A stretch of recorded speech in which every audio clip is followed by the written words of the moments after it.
We've had a 6.0 magnitude earthquake near the Fremont area. EOC is fully activated. There has been widespread damage across campus. All bridges and train lines are down. Classes are canceled and the campus is closed.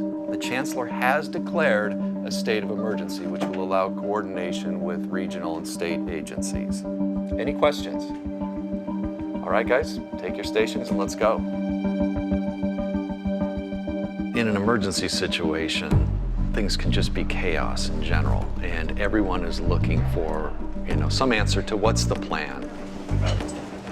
You need to facilitate a coordinated response to emergency. If you have any hope of it being successful, it needs to be coordinated. They should have set us up. The Emergency Operations Center, or the EOC, is a single physical location which allows experts from across the campus dealing with emergency response to gather together to manage the response, to support the efforts in the field, and to coordinate actions. We've received new information that the earthquake was actually a 6.8 earthquake.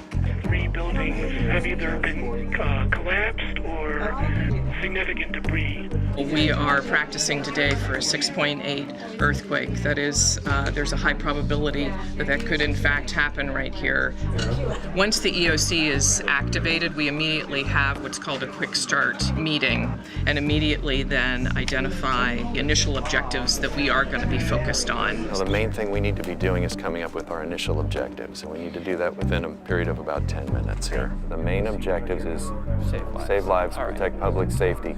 Everything they do needs to be in that context then. The field units start filtering in information about damage to buildings, possible chemical spills, and the EOC triages a lot of that information. We need to figure out tonight, can people sleep in the residence halls that they're used to Human sleeping? nature is if you have policy issues before you and you have some immediate human life safety issues, your attention gets drawn naturally to those operational issues. Right, we know the transportation network is messed up right now, so we've got to look at sheltering people here. Whether we're evacuating the campus or going to keep people sheltered in place. These are important policy level questions that simply must be addressed by people who aren't bogged down in all the operational issues and priority setting. It's important that there be communication and update to the Office of the President, and that's a role of the crisis management team. So could you make sure that that happens? Okay, folks, we're going to gather now in the other room again for an initial incident briefing. All right, so wrap up what you're doing and let's head over to the other room. Again, I want to thank you all for being here and for working as a team. This is a huge event for the campus and for the whole region. There is a lot of chaos out there. What's important is that we all work as a team. So our first objective is to save lives and protect public safety. Our second one is to conduct damage assessment of campus buildings and the built environment. Our third objective is to conduct assessment of campus communications and IT infrastructure. And our fourth objective is to communicate with and keep campus community and general public informed. This is the place where information from all across the campus and elsewhere, Richmond Field Station and whatnot, is shared. So as you learn information, be sure to share it with your colleagues who may need to know that information. All right? Back to your stations then. Let's go work it. EOC Logistics Section Chief. The police or fire departments will establish a command post.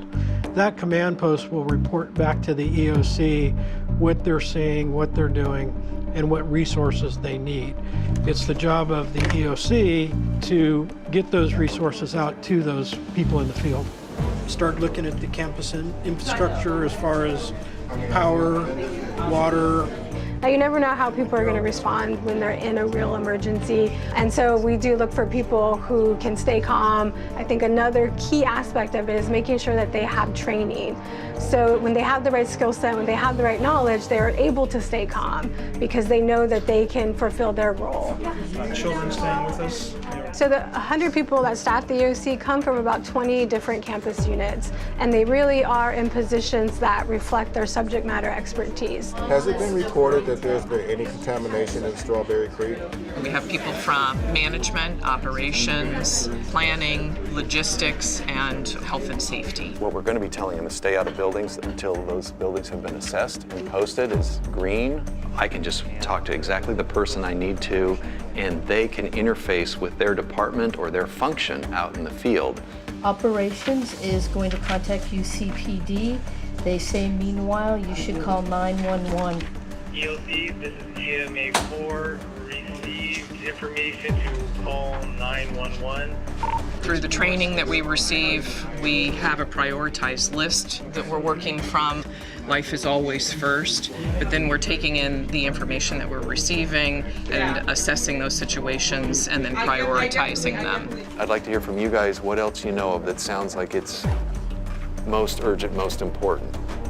There's a building collapse at Stevens Hall. You need to confirm that right away. That's different than what we've got reflected right now. During emergency, information is one of our most sacred things, and it gets distorted a lot. And there's lots of rumors, there's lots of unconfirmed information, so it's important that there's one centralized hub that can put out an accurate detailing of what's happening during the emergency. What we have is the chlorine leak from Hearst Gym, the collapse of Underhill, and the partial collapse of Stevens Hall with potentially people trapped, but that's unconfirmed so far.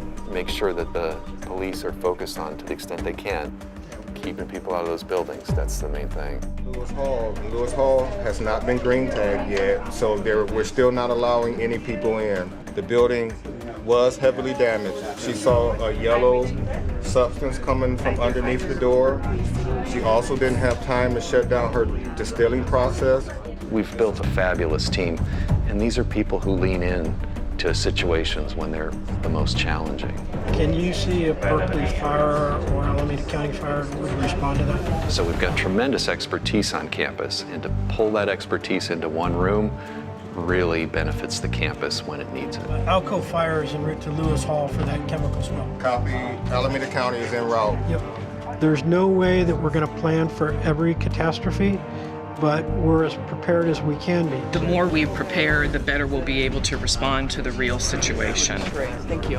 If the campus is in crises, we want to make sure that we can restore it as quickly as possible so that we are back to the mission of the university. When an emergency does strike the campus, this is the kind of group that you want in an emergency operations center.